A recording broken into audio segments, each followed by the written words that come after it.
প্রেসিডেন্টের ভাষণের উপরে বক্তব্য অব্যাহত আছে, এটা থাকবে, এটা চলবে। এ নিয়ে মাননীয় চিফ হুইপও আমাদের সাথে কথা বলেছেন। রাস্তা ওইটাও বের হবে, সমস্যা নাই। কিন্তু এই বিষয়টাকে আমরা আরও দুই একবার নোটিশে আনার চেষ্টা করেছি, 71 বিধিতে সুযোগ দেওয়া হয়নি। এখনও যদি এইভাবে পাশ কাটিয়ে যাওয়া হয় তাহলে জনগণের কথাকে এখানে আমরা সবাই মিলে আলোচনা করতে পারবো না? আমরা কি একটু সুযোগ সৃষ্টি করব না সবাই মিলে, যে এই সমস্যার সমাধানটা কিভাবে করা যায়? আমরা তো কাউকে দোষারোপ করার জন্য এই আলোচনায় যাচ্ছি না, আমরা বাস্তব অবস্থাটা জেনে কি করা যায় সেই বিষয়টা আমরা কথা বলতে চাচ্ছি। তো এখন যদি এই সুযোগই দেওয়া না হয় তাহলে আমরা কি ধরে নেব? আমরা ধরে নেব যে জনজীবনে এখন যে প্রবলেমটা সবচেয়ে বার্নিং, এইটাই আমরা এই সংসদে আলোচনা করতে পারলাম না। এটা কি আমাদের জন্য একটা দুর্ভাগ্য হবে না মাননীয় স্পিকার? দেশের মানুষ তো প্রত্যাশা করছে।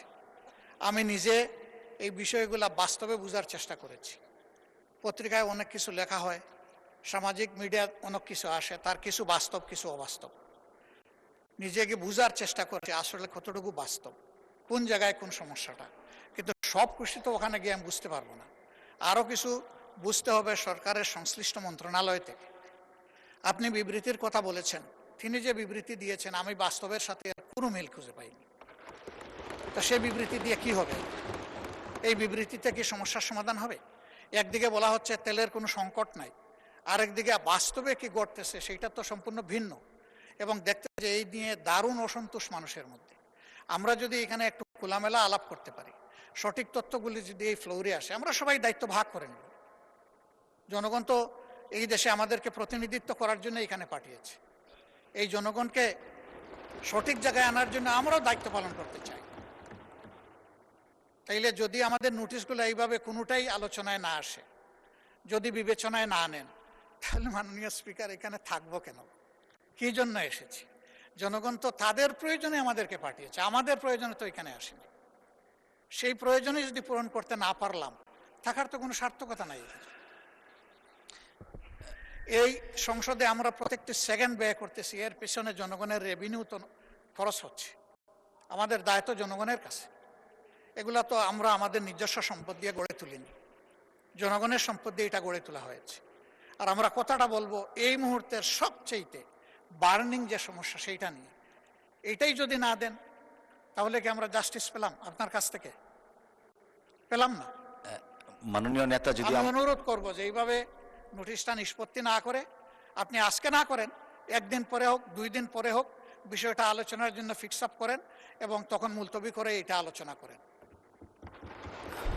মাননীয় বিরোধী দলীয় নেতা, আপনাকে অসংখ্য ধন্যবাদ। মাননীয় স্বরাষ্ট্রমন্ত্রীকে এই বিষয়ে কিছু বলতে চাচ্ছেন? মাননীয় স্বরাষ্ট্রমন্ত্রীকে একটু দেখি। জি, আপনাকে অনেক ধন্যবাদ মাননীয় স্পিকার। মাননীয় স্পিকার, মাননীয় বিরোধী দলীয় নেতা যে প্রস্তাবটা উত্থাপন করেছেন সেটা অবশ্যই আলোচনার যোগ্য এবং জাতীয় জীবনে জরুরি গুরুত্বপূর্ণ বিষয়ও বটে। আপনি তো আলোচনার বিষয়টা নাকচ করেননি, আপনি সিদ্ধান্ত দিয়েছেন মাননীয় বিরোধী দলীয় নেতাকে অন্যভাবে বিকল্প প্রস্তাব দিয়েছেন যে এটা সংসদের অধিবেশন মুলতবি না করে অন্য কোনোভাবে আলোচনার সুযোগ আছে, অন্য কোনো বিধিতে। যেমন আপনি বলেছেন 300 বিধিতে মাননীয় মন্ত্রী বিবৃতি দিয়েছেন এবং এই বিষয়ে কোনো না কোনো দিন বিভিন্ন বিধিতে আলোচনাও হচ্ছে। কিন্তু যেহেতু মাননীয় বিরোধী দলীয় নেতা